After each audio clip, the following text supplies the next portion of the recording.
जरा सोचिए, हर सेकंड खरबों नहीं खरबों खरबों अणु एक दूसरे से टकरा रहे हैं। तो फिर हर पल, हर जगह धमाकेदार केमिकल रिएक्शंस क्यों नहीं हो जाती?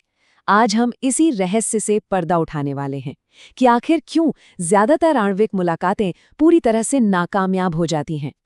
तो ये सब शुरू होता है एक बहुत ही बुनियादी से सवाल से। आखिर ये मॉलिक्यूल्स कुछ नया बनाते कैसे हैं? मतलब वो एक चीज से दूसरी चीज में बदल कैसे जाते हैं?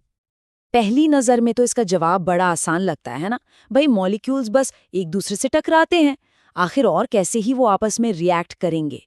लेकिन कहानी में एक बहुत बड़ा मोड़ है। लेकिन यहाँ एक चौंकाने वाली सच्चाई है। इन खरबों की खरबों टक्करों में से 99% से भी ज्यादा पूरी तरह फेल हो जाती हैं। मतलब कोई रिएक्शन नहीं होता, मॉलिक्यूल्स बस एक दूसरे से टकराकर यूं ही अलग हो जाते हैं, जैसे मानो कुछ हुआ ही ना हो। तो सबसे बड़ी बात यही है, ज्यादातर टक्करें नाकाम होती हैं। ये अपने आप में एक पहेली है। सोचिए, अगर रिएक्शन के लिए टक्कर जरूरी है, तो फिर लगभग सारी टक्करें फेल क्यों हो जाती हैं? चलिए, इसी का पता लगाते हैं। तो इस रहस्य को सुलझाने की पहली चाबी है ये समझना कि सारी टक्करें एक जैसी नहीं होती। असल में ये दो बिल्कुल अलग अलग तरह की होती हैं। एक तरफ हैं जिन्हें हम कहते हैं इनइफेक्टिव या अप्रभावी टक्करें, या तो ये बहुत धीरे होती हैं या फिर गलत एंगल पर, नतीजा कुछ नहीं होता। और दूसरी तरफ है इफेक्टिव यानी प्रभावी टक्करें, यहाँ एनर्जी भी काफ़ी है और एंगल भी एकदम परफेक्ट, और बस यहीं से एक केमिकल रिएक्शन की शुरुआत हो जाती है। ठीक है, तो चलिए पहले जरूरी चीज को जरा गहराई से समझते हैं, एनर्जी। इसे ना एक दरवाजे की तरह सोचिए, एक ऐसा दरवाजा जिसे मॉलिक्यूल्स को रिएक्शन करने के लिए खोलना ही पड़ता है। और उस दरवाजे का नाम है एक्टिवेशन एनर्जी, यानी सक्रियण ऊर्जा। ये वो कम से कम एनर्जी है जो टकराने वाले मॉलिक्यूल्स को चाहिए ही चाहिए ताकि केमिकल रिएक्शन शुरू हो सके। इससे जरा भी कम एनर्जी से बात नहीं बनेगी। ये चार्ट देखिए, इससे बात एकदम साफ हो जाएगी। मान लीजिए कि टकराने वाले मॉलिक्यूल्स के पास है 50 यूनिट एनर्जी, लेकिन रिएक्शन का दरवाजा खोलने के लिए चाहिए पूरे 100 यूनिट। तो क्या होगा? टक्कर फेल। सीधी सी बात है, एनर्जी कम होने की वजह से वो दरवाजा पार ही नहीं कर पाएंगे। लेकिन एक मिनट के लिए मान लेते हैं कि मॉलिक्यूल्स के पास एनर्जी पूरी है, तो क्या बस इतना काफ़ी है? बिल्कुल नहीं। एक और बहुत ज़रूरी फैक्टर है जिस पर हमें ध्यान देना होगा। इसे कहते हैं ओरिएंटेशन फैक्टर। मतलब इस बात की कितनी संभावना है कि टकराने वाले मॉलिक्यूल्स का एंगल, उनकी बनावट सही होगी।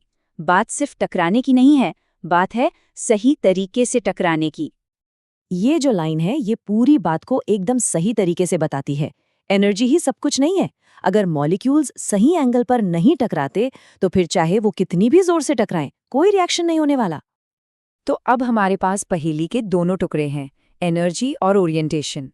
चलिए अब देखते हैं कि ये दोनों मिलकर उस कोड को कैसे बनाते हैं जो ये तय करता है कि कोई रिएक्शन कितना फास्ट होगा या कितना स्लो। ठीक है, स्क्रीन पर एक फॉर्मूला दिख रहा है, लेकिन इसे देखकर घबराने की कोई ज़रूरत नहीं है। हाँ, ये देखने में थोड़ा कॉम्प्लिकेटेड लग सकता है, पर असल में यही हमारी पूरी पहेली का जवाब है। यही वो कोड है जो किसी भी केमिकल रिएक्शन की स्पीड को कंट्रोल करता है। चलिए इसे आसान भाषा में तोड़ते हैं। P है हमारा M फैक्टर, मतलब क्या वो सही एंगल पर टकराए। Z है फ्रीक्वेंसी फैक्टर, मतलब वो हर सेकंड कितनी बार टकरा रहे हैं। और ये जो तीसरा हिस्सा है ये है एनर्जी फैक्टर, मतलब कितने मॉलिक्यूल्स के पास टकराने के लिए भरपूर एनर्जी है। ये तीनों मिलकर ही रिएक्शन की स्पीड तय करते हैं। तो जब सब कुछ परफेक्ट होता है, एनर्जी भी सही, निशाना भी एकदम सटीक, तो उस एक खास पल में क्या होता है? उस रिएक्शन के बिल्कुल पीक पर क्या बनता है? उस पल में बनता है एक एक्टिवेटेड कॉम्प्लेक्स। ये एक बहुत ही हाई एनर्जी वाली, बहुत अनस्टेबल और टेम्पररी सी चीज होती है। समझिए, ये रिएक्टेंट्स और प्रोडक्ट्स के बीच की एक स्टेज है जो बस एक पलक झपकने तक के लिए ही बनती है। तो एक कामयाब रिएक्शन का सफ़र कुछ ऐसा दिखता है। रिएक्टेंट्स सही एनर्जी और सही एंगल के साथ आते हैं, फिर वो अनस्टेबल एक्टिवेटेड कॉम्प्लेक्स बनता है। वो कॉम्प्लेक्स तुरंत टूट जाता है और आखिर में हमारे नए प्रोडक्ट्स तैयार हो जाते हैं। कोलिजन थ्योरी हमें बहुत कुछ समझाती है, पर ये पूरी कहानी नहीं है। हर साइंटिफिक मॉडल की तरह इसकी भी अपनी कुछ लिमिटेशंस हैं। मतलब कुछ ऐसी जगहें हैं जहां ये थ्योरी पूरी तरह से फिट नहीं बैठती। ये थियरी गैस फेज में होने वाले सिंपल रिएक्शंस के लिए सबसे बढ़िया काम करती है।